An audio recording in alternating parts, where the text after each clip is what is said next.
In a world of podcasts, one rises in the night to destroy them all. The elder god in an ocean of noise, the Cthulhu of the airwaves. This is Spoiler Country.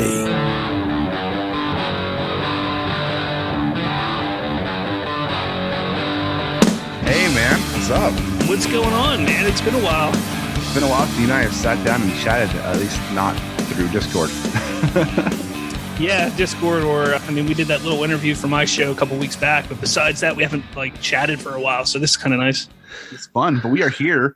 It's a Spoiler Country and BGG crossover event again. Well, whoa! Right. And this is a quickie, but we decided to come on and talk about Space Jam 2.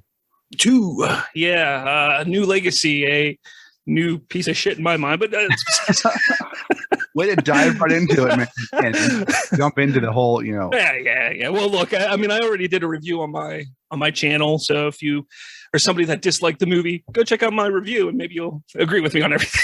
Well, if you like the movie, go check out his review and send him some hate, because Robert loves the hate comments lately. Oh, I tell you what, it's been crazy lately, but that's another show. Yeah. So let's get into it then. What didn't you like about the movie? Well, you could tell, the biggest thing that I really didn't like about it was the marketing. It was basically one big ass commercial for Warner Brothers, and not a good one because it.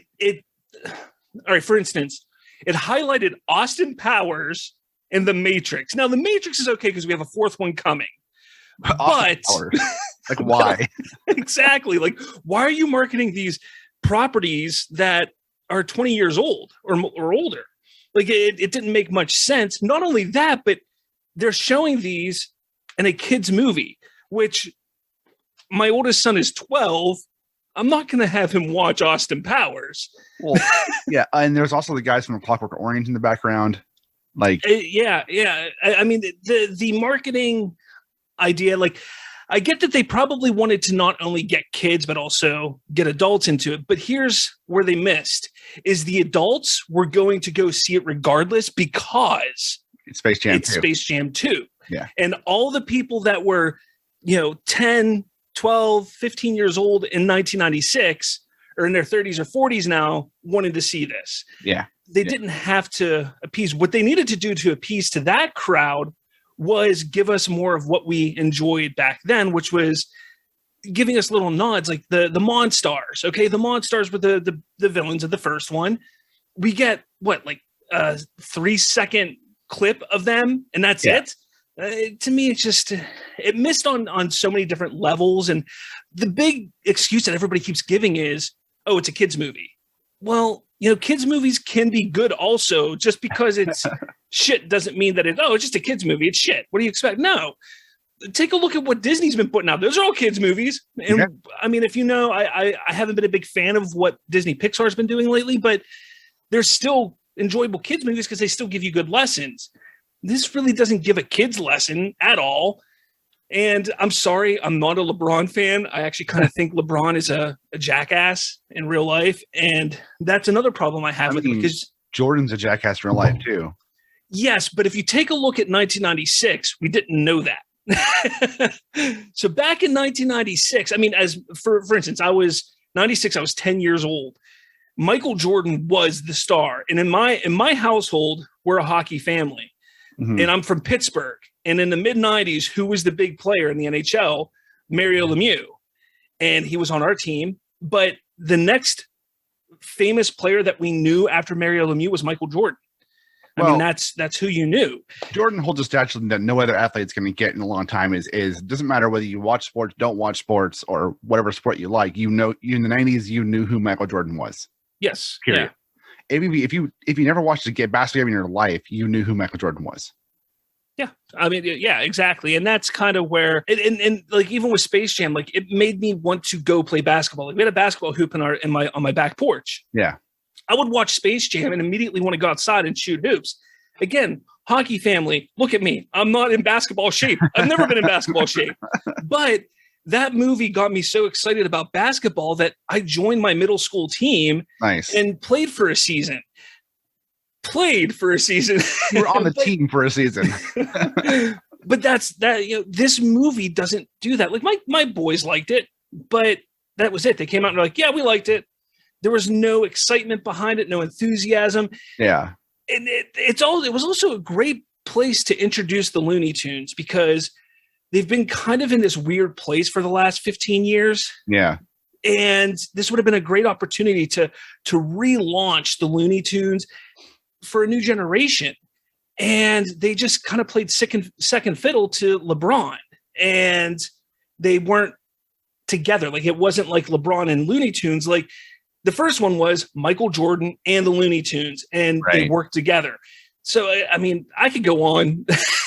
Well, let me give a contrary opinion here to what you're saying. I actually enjoyed the movie, but for a lot of the different reasons you're not bringing up. The marketing I thought was stupid. Like, I didn't care for how embedded Warner Bros. Put himself into this movie. Like, they took the Ready Player One approach, just throw nostalgia at you, see if it works. Just throw nostalgia. Here's King Kong, here's Batman, here's Joker, here's a really bad penguin, here's the Clockwork Orange guys, here's all this stuff, here's the Matrix, here's King Kong, here's Iron Giant again, here's all these things from your childhood. There are things you've watched growing up in the background for you to like get all these cameos and all these like Easter eggs and shit like that.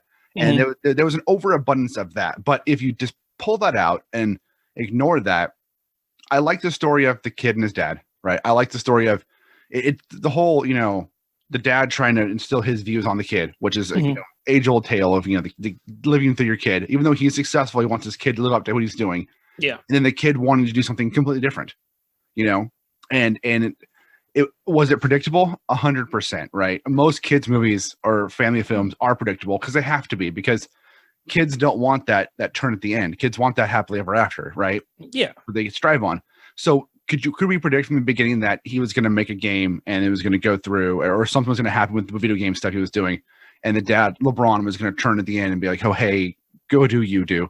Yeah. But obviously, I like that storyline there. I thought it was really good. And there was some things that didn't make any sense. Like, as soon as they started playing basketball and Ali, whatever his name was, Ali G Rhythm, said, if you lose, everybody stays here. Why is Dom staying on that team? Well, yeah, I mean, like at that point, Dom could have stayed on the team, but it should have been Dom on that team questioning it. But Dom didn't even question it. He was like, okay, I'm gonna battle my dad, and like those are the problems. I don't have. That's the problem I have with the movie, right? It's some story stuff, the marketing stuff, all the Easter egg stuff. It's dumb, but it's whatever, right? Mm-hmm. It's whatever. I think they could have tackled it better, but it was also within the story that they wrote, it was the perfect movie to throw all the Easter eggs into, because they built it up as this server verse, which I couldn't help but think of Snyderverse the whole time when I was watching the Serververse. But this Serververse of all the Warner Brothers worlds they had going on, which was interesting, but ultimately whatever. But I mean, the elements of the Looney Tunes we got, I enjoyed. I wanted more of it though. I wanted more Looney Tunes, less other stuff, right? Mm-hmm. I think if you would have spent, and there was a long lead in to get to Looney Tunes on this. Like, it was a good, I didn't count it, but I off the top of my head, and I'm probably wrong, I was like a good 20 minutes before we got to Bugs Bunny. You're talking about some story issues that you had with it also, and a lot of people didn't catch this one. So the moment that they send LeBron to the rejects, he says to the rejects, which is Looney Tune world. Right. He knows that there's no Looney Tunes there. He knows that they're not. So he's sending them to what rejects? Yeah, he's sending them to Bugs Bunny. And here's the thing. Did he know that? Did he know Bugs stay behind, or did he not? But he was making it like, oh, we'll send them to the rejects to get people. There was nobody there. Like, there's like issues with the story. And again, I can see the draw for kids because it's flashy. My kids loved it. My kids thought it was great. I mean, they had a good time with it. And again, yes, it is a kids movie, but to me, I just truly feel like it missed on a lot of opportunity for nostalgia, for one. And let's not forget, like, so we had that little few second mark with the Monstars, and then nothing with Michael Jordan, which was shocking to me. There was a Michael Jordan cameo. Michael B. Jordan, which first off, that joke was funny 15 years ago. Hardly. Here's the thing. That joke would have been funny in the film, played as is, had it been followed up by Jordan somewhere in the film. Oh, yes. Yeah. Had Michael Jordan shown up somewhere in the film after that, that joke would have played better. But as that joke played, it's a giant tease with no payoff. Mm-hmm. And yeah. I think that here's a tough question. Here's a hard question that I don't know if you're gonna be able to answer this. If you had never seen Space Jam 1, would you have enjoyed this movie more? No, I don't think I would have been. I think there's so many issues with the movie on its own that I'm looking at. Okay, yeah, the nostalgia they missed out on, but over here there's story issues which we've mentioned, and the blatant marketing and bad marketing for their other films. I mean, look at some of those people in the cosplay that they had. It was just the costume for the penguin was just bad. They were all horrible. None of it looked good. And the announcers they had for the basketball game were annoying. Like, there's so many things that just did not work with it. And I'm sorry, I'm a big Don Cheadle fan. I love him in almost anything, but this was just not a good choice for him. Not a good choice. I thought he did a great job playing that character. Like, that character was supposed to be obnoxious, annoying, and just straight up evil. And I think he did a good job doing that. But I don't think that was the right character for this movie. Yeah. Okay. That actually, yeah. I mean, I get that. Yeah. I don't discredit Don Cheadle at all for his role. I think he did fantastic. Exactly what he was given. I just don't think that should have been what they'd gone with the movie. I think they made him too one note. He was too much of a one note bad guy. Yeah. But Cheadle played him really well. And the kid, saying good things about it, the kid who played Dom, the kid, like he did a good job acting. He was great. Yeah. Actually, all the kids were good in this movie, which was. It's kind of funny to have the kids outshine the adults, right? Mm-hmm. LeBron wasn't terrible, right, for a basketball player turned actor. I think he was on par with acting level of Jordan, because Jordan wasn't the best actor. Yeah, I mean that's the acting. I'm not looking at it from. I mean, they're basketball players. They're not actors, right? I mean, maybe he turns into an actor later in his career. Maybe if that's what he wants to do. That's rumor why he went to LA, but. Who knows? My biggest problem with this movie, though, overall, I mean, again, I want to preface this all with I did enjoy it. I had fun watching with my kids, and I think I enjoyed it because I watched it with my kids, and we all talked the whole time and had a good time with it. Yeah.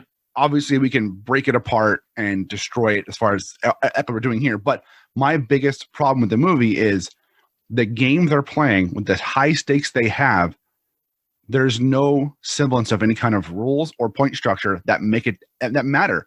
So the game was 100% arbitrary. Which again goes around to the excitement I had in the original for basketball. Like they broke the rules from time to time with the basketball, but it was still basketball. Like they were still playing a basketball game. It wasn't like, the spider could just keep dunking over and over again. There's no. I could get style points. Sure, add style points, but give it some kind of a. You get 20 points for style point or whatever, right? Not just infinite or whatever they feel like putting on the name. There was just no reason, no rhyme or reason to the point structure, which made the basketball game feel completely pointless to the movie. And it just that part I didn't like a lot. I like, well, there's no reason for this. They can do it. They can be playing part cheesy and it's the same shit. It doesn't matter. Yeah. So, but oh well, that's our quick take on it. I enjoyed it, but there's lots of problems with it. I wish it was a lot better, and I wish Jordan was in it at least somewhere. And I expected more out of it. My kids loved it, but I expected more. Yeah, I mean, there's nothing that's going to make me say that this movie was any good. I didn't laugh one time. I was actually talking to a couple other people today about it. Not one time. No, there was not a moment in that movie where I chuckled. Oh man, not a moment. I can't say that. There were definitely some funny parts in it for me, but overall, I'd say it's a. One of those movies you just watch in the background as once and then never watch again. Whereas Space Jam I've watched literally every year. I put it on occasionally. It's a great movie. It's a good time. It's good fun. But again, that's just playing on nostalgia because we were exactly 10, 15 at that time. Well, our kids watch this movie in 20 years from now and thinking it's great. Who knows? Maybe. Yeah. So there you go. That's our roughly 10-minute take on Space Jam 2. Yeah. Excellent. Cool. Yeah, we'll see you next time. Whatever the hell we do next time. I don't know what we're doing. Yeah, and make sure you go to Bridging the Geekdoms on YouTube, Spotify, Apple Podcasts. All the podcatchers. Yeah. All that stuff. Yeah. Spoilerverse.com also. Yeah, and if you haven't heard of Spoiler Country, go check them out too. I hear they're pretty good. I don't know. Yeah, they're pretty good. I heard they're all right. They're all right. So yeah, and Spoilerverse.com for all the fun stuff. And this is, although I found out from Sumner that this means fuck you in England. Yeah, it does. Yeah. So I should not do this anymore because we have a lot of English listeners. So not fuck you, but peace.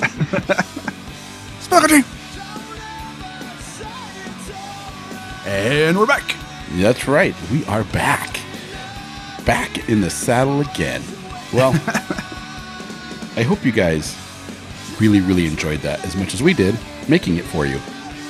And if you liked what you heard and you want to hear more, you got to go check out spoilerverse.com, because at spoilerverse.com, we have a plethora, amazing directors and artists of all walks of life, and editors and writers. And oh my God, are you a lover of comic books like we are? Then there's so many amazing people from the comic book world over at spoilerverse.com. And I highly implore you to go there and check it out.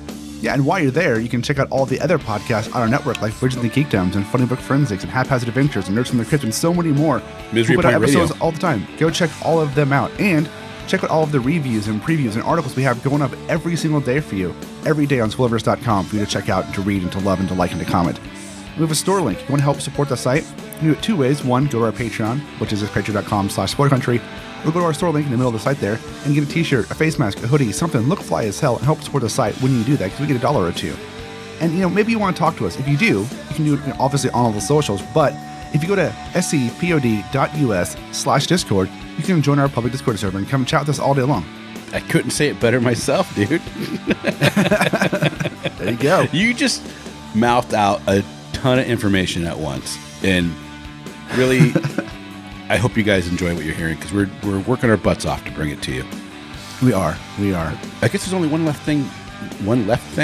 Yeah, I'm going to go with it. There's only one left thing left to do. What's that? In oceans of podcasts, We are Cthulhu. as Cthulhu compels you to Open the mind. and read more. Spaghetti.